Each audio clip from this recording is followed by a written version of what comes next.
Hey everyone, this is Kevin Odo with Greenhaven Capital. We're here today with Lindsey Phuon. She's a great realtor from Portfolio Real Estate. She's been working with us for a few years now. She does really well, so we wanted to invite her on, ask her a few questions, and have her share what she's doing in today's market to be successful. So Lindsey, how are you doing today? Good. Thank you for having me. How are you? I'm good. Good. Thanks for asking. So I know your time is valuable, so I think we should just dive right into it. So can you just tell us a little bit on how you got started in the business? Yeah, so growing up, I kind of always knew that I wanted to be a realtor. I just didn't know like when in my life that I would. But I jump started right after I finished college. And now I'm currently in my third year in the business and I've been enjoying every moment of it. Um, my parents immigrated here and achieved the American dream of buying a home. And I knew I wanted to be someone who can inspire and also guide other individuals to achieve this dream as well too. And yeah, I've always loved touring homes and exploring new areas, and I have a huge passion for helping others. Okay, great. And what brokerage are you with now? I'm with Portfolio Real Estate. Okay, and that's in Sacramento, correct? Yes, we're Elk based in Grove. Sacramento, Elk Grove. Okay, and then I know you're originally from the Bay Area, right? hmm So what kind of brought you to Sacramento? I initially went to Sacramento to study a bachelor in communications at UC Davis. And after I ended up staying because I had some family out here and I fell in love with kind of the rural properties and just the life of living here, the housing affordability and everything that has to offer. Great, great. So you think Sac's a good place for a housing market to buy to raise a family? I think so. It's definitely up and coming, and I'm excited to see what it holds in the future. Yeah, no, I think Sac's a great place. It's definitely more affordable than, places like the Bay. It's growing.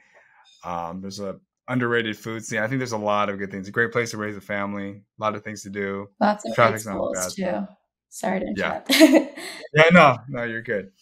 All right, so you've been in the industry for about 3 years now. Know you've always wanted to pick a career in real estate. So from where you started, where are you at now? Right now, I am still in full time in the business and consistently still taking on new clients and helping past clients. And yeah, I've just learned new things to help add to my business and help something more long lasting. Okay, so where are you at, like production wise, or for the Oh, past 12 months?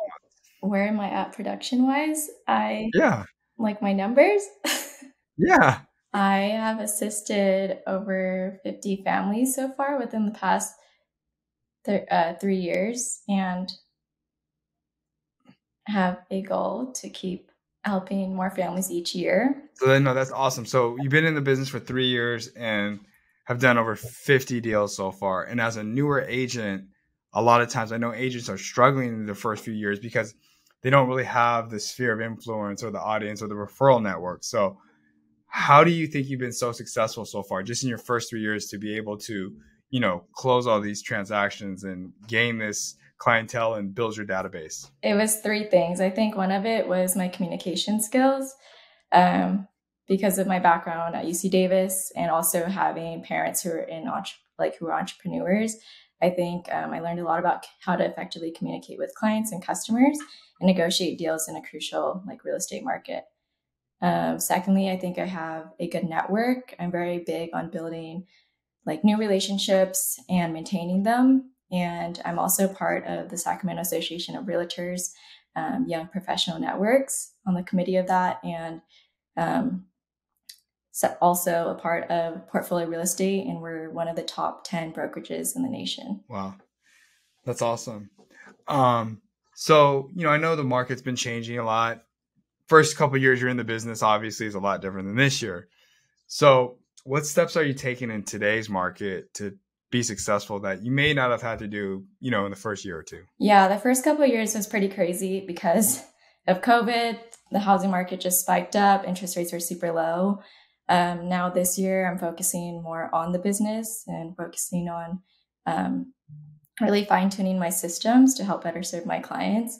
I'm double downing on everything. I'm more active on social media. I'm posting more resources for first-time homebuyers who may be scared during this time. I'm following up, making sure that everyone's okay, and asking if I can help in any way in this I think time. that's awesome. Yeah, I'm personally double downing on everything too. I feel like, when business slows, it's a time to invest in yourself and in your clients and just find new systems just to provide a ultimate client experience or a better client experience and just get better every day. So that's good that you have that mindset and you're still improving and looking ways to grow in this market, because a lot of people are scaling back and it looks like you're pushing forward, which is exactly the mindset of agents we want to work with. So that's why we work well together. So with the market slowing, what's your take on the current market? I think the market is softening from what was such a volatile market before.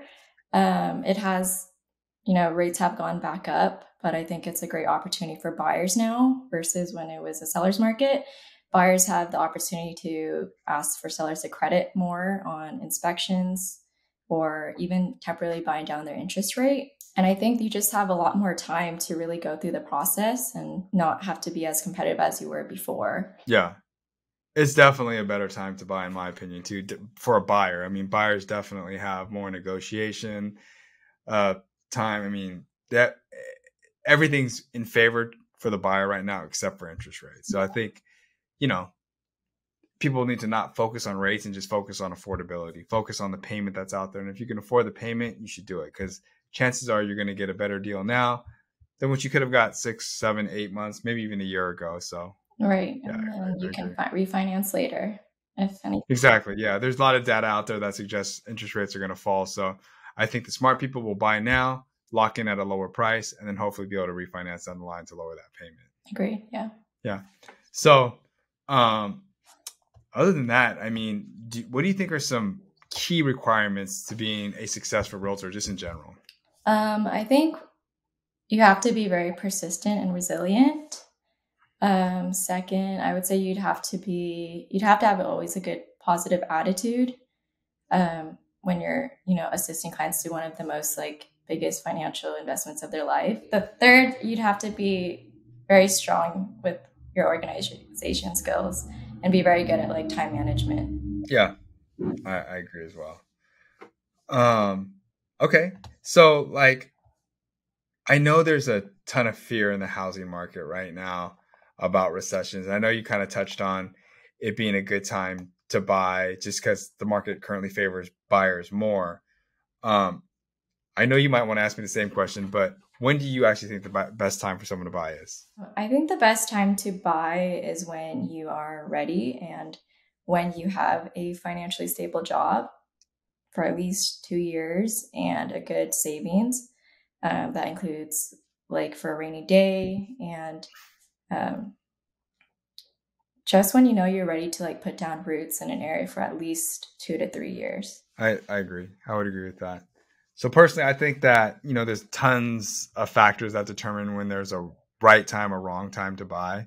Mm-hmm. But historically, if you're looking to build wealth through real estate, I feel like you can't bet against real estate. I mean, yeah, I saw a chart the other day. Out of the last 81 years, real estate has appreciated in 73 of those years, and it declined in only 7 of those years, and it broke even for 1 year. So wow. if you just look at the track record, it's just been a way to build wealth, gain equity, and obviously have some stability in your payment when rents are rising and inflation is running rapid. So I think real estate is a good hedge against inflation and a good way to actually, find some stability when it comes to payment. I mean, anyone that buys a house now, I feel like their payment's going to be the highest it'll ever be. Yeah. No one's going to refinance for a higher interest rate. Yeah. If anything, you only have the potential for it to decrease. And I feel like, with rent, we're not going to see landlords decreasing rental prices anytime soon. I don't think so. It's only going to go up. Yeah. So you got to be ready to buy, but at the same time, there's so many benefits of just buying when you can afford it, I think. I agree. Yeah. So a couple other questions I want to ask is, can you tell us a little bit about, some of your strategies when it comes to getting clients in content and the people you work with? Like getting clients into contract, you said? Yeah. What's been, because I see a lot where, there's buyers out there, but their agents just can't get them in contract, So I mean, with closing 50 deals in the first few years, I mean, you had success somewhere and being able to get offers accepted. So I want to see what's working for you. Yeah, I'd say firstly, I would make sure if you're in the market looking to buy that I would get pre-approved with your mortgage lender. This way, you know exactly how much you can afford and what areas we can even be looking at. And after that, I will help strategize with the offer depending on each home and each situation. But I think some things that do help when submitting an offer is having a good, strong down payment or in a good initial deposit. And I'm also very connected with the community. So I think having a lot of good relationships that I can reach out to other realtors. Yeah, just having relationships with people in the community, knowing people, knowing other agents, building a good reputation. And then if you have like, you know, a good reputation for yourself and maybe, you know, other agents at portfolio, it's just easier to get your offer accepted when you have familiar parties that have worked with each other before, maybe. Yeah. So it's easier to get your offer accepted when you are well connected in the community. And since I've already built those relationships from being involved on the local association, it's been easy to work with others. Yeah, I think that's key, is just focusing on relationships and just having a good team in place. Obviously, I work with you. I know we work well together. I know that, you know, having a strong lender and realtor relationship that work well and communicate well is key to getting your offer accepted. I know that having a pre-approval is very important, like you said, right? You want to make sure that your buyers are shopping within their budget. They're not wasting their time. They're not wasting your time. And when you make an offer, you can act quickly. You don't have to wait for any documents, or you could talk to your lender before to see if they could waive any contingencies before making an offer.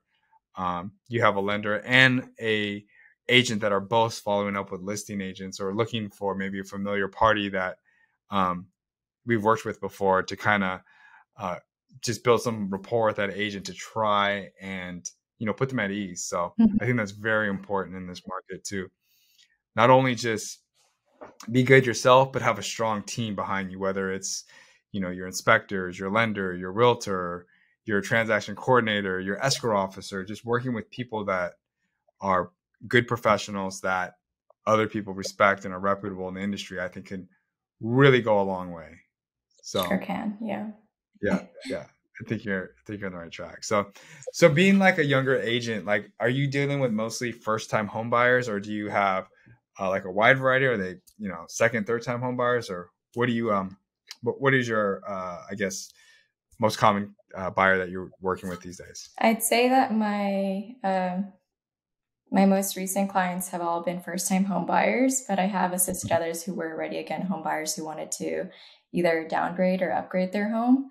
And I think I've enjoyed serving all in any time through their life. But I noticed that really that first time home buyers, right? A lot of times they have a lot more questions or they have uncertainty because this is the first time they've done it. So are there any like things that you've run into that are common issues that you think first time home buyers should know that would make the process easier for them other than getting pre-approved? That could help them make this process a little bit easier for them? I think just knowing to save for your down payment and also save for closing cost. I think a lot of people forget that there's actually a fee when you purchase a home besides just saving up for the standard 20% down payment.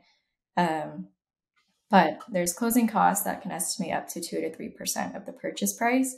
And also just saving up for something called the appraisal and also for the inspections. Yeah, no, I think first time home buyers, I mean, they're a big majority of my buyers too and my clients. So I just noticed there's a lot of information going around online and some of it may not all be true. So I think it's really important for any first time home buyer to know that they need to talk to a lender and a realtor at least a couple months in advance just to make sure that their finances are in order and they're on the right track.